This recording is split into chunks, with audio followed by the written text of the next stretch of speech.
Good morning and welcome to our Thought for the Day on Maundy Thursday. My name is Kate Wilson and I'm part of the ministry team serving in Avon Valley Churches, which is a group of 7 churches on the northwestern edge of the beautiful New Forest. Maundy Thursday is a very special day for the Christian Church and is an important part of the Christian celebration of Easter and marks the night of the Last Supper. At the Last Supper, Jesus commanded that people should love one another. He then washed the feet of his disciples as an act of kindness. This evening we will be having a special communion service including feet washing at St Mary's Church, Fordingbridge at 7:30. It is a very moving service. The word Maundy comes from the Latin mandatum or command, which refers to the instructions Jesus gave his disciples at the Last Supper. Today marks the end of Lent, which started on the 1st of March, Shrove Tuesday or Pancake Day. We celebrated Palm Sunday last Sunday, and this week, Holy Week, we journey towards Good Friday, where we remember Jesus' crucifixion and then celebrate his resurrection on Easter Day. There are many traditions about celebrating Easter, and one of them is the giving out of Royal Maundy money. Royal Maundy is a religious service in the Church of England held on Maundy Thursday, the day before Good Friday, and at the service the Queen or a royal official ceremonially distributes small silver coins known as Maundy money as symbolic alms to elderly recipients. In the Middle Ages, English monarchs washed the feet of beggars in imitation of Jesus and presented gifts and money to the poor. However, the washing of the feet by the monarch died out during the 18th century.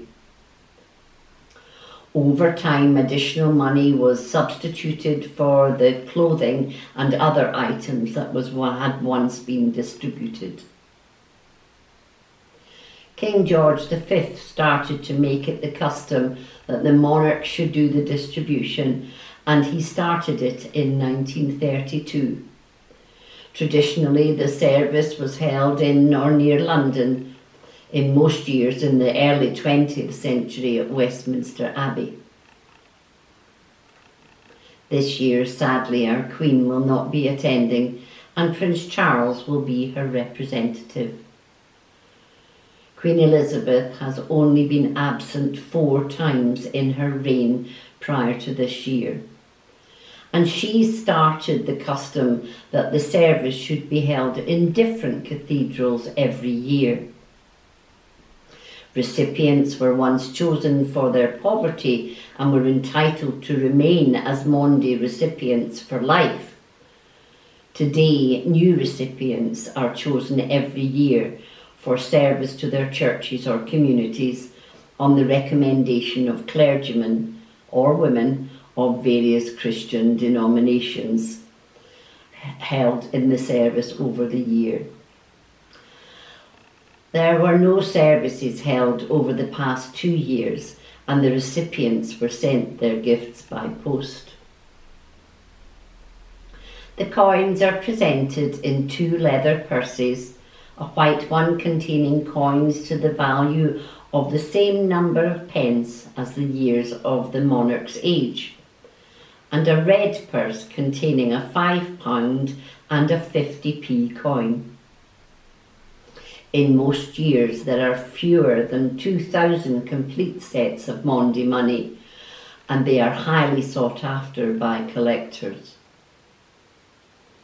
We are fortunate that we will be able to celebrate the end of Lent, Holy Week and Easter Day in freedom.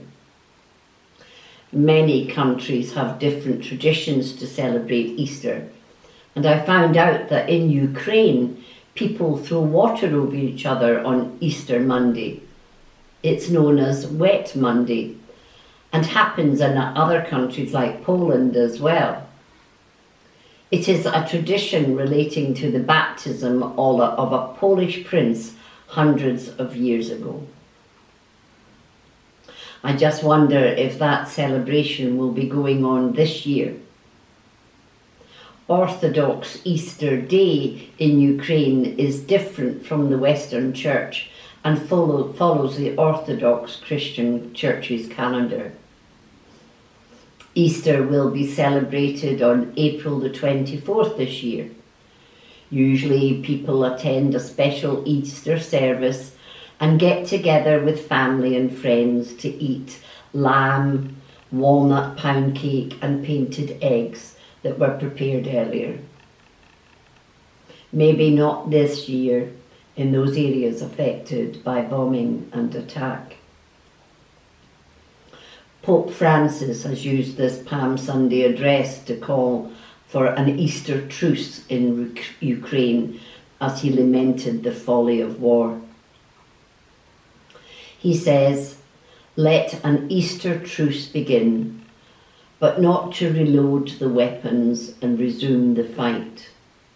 No, a truce to achieve peace through the real negotiations. When we resort to violence, we lose sight of why we are in the world and even end up committing senseless acts of cruelty. We see this in the folly of war, where Christ is crucified yet another time."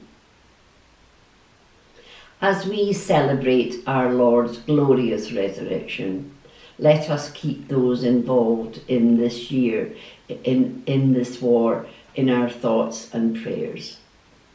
Goodbye, and I hope you have a joyous Easter.